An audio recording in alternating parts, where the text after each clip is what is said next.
Hello everyone, কেমন আছেন সকলে? আশা করি খুব ভালো আছেন। আজ আমরা চলে এসেছি আমাদের বাড়ির পাশে একটি খুব ছোট্ট সুন্দর মেলা বসেছে, যার নাম মিনা বাজার। তো সেখানে বিভিন্ন রকমের জিনিসপত্র এসেছে। তো আমরা আমাদের দুই কচি কাচাদের নিয়ে পৌঁছে গেছিলাম সেখানে একটু মজা করতে। দেখো, গিয়েই কোনো কথা নেই, তাদের আগে পছন্দ মতো খেলনা কিনে দিতে হবে। তো তাদের পছন্দ হয়ে গেল ছোট যে বেলুন গদাগুলো রয়েছে সেগুলো।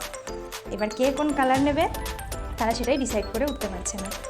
তো এগুলো করতে করতে তারা দুজনে দুটো কালারে নিয়ে নিয়েছে এবং সেই বেলুনগুলো দিয়ে গদা বেলুনগুলো দিয়ে খেলছে।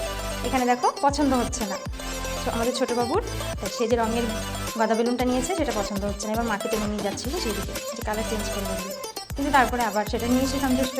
এবার সেটা নেওয়ার পরে তাদেরকে নিয়ে আমরা চলে গেছিলাম ছোটো মিনি যে নাগরদোলনাগুলো আছে সেখানটায়।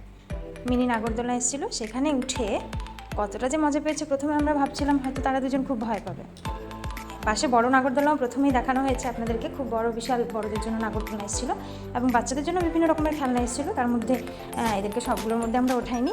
এই ছোটো যে নাগরদোলনাটা হাত দিয়ে কাকুটা চালাচ্ছিল সেটার মধ্যে আমরা তাদেরকে উঠিয়েছিলাম। এবং দেখো, হাসিটা দেখেই বুঝতে পারছো কতটা আনন্দ পেয়েছে।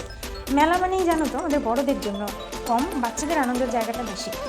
তারা বাড়িতে বিভিন্ন রকমের খেলাধুলা করে ঠিকই, কিন্তু এই যে বিভিন্ন রকমের যে ছোটো ছোটো গাড়ি ঘোড়া, তারপরে ছোটো ছোটো খেলনা, মেলায় গিয়ে তারা বিভিন্ন রকমের জিনিস পায় এবং অন্য রকম একটা দুনিয়া, তাই না? তো সেখানে গিয়ে তারা খুব আনন্দ করে।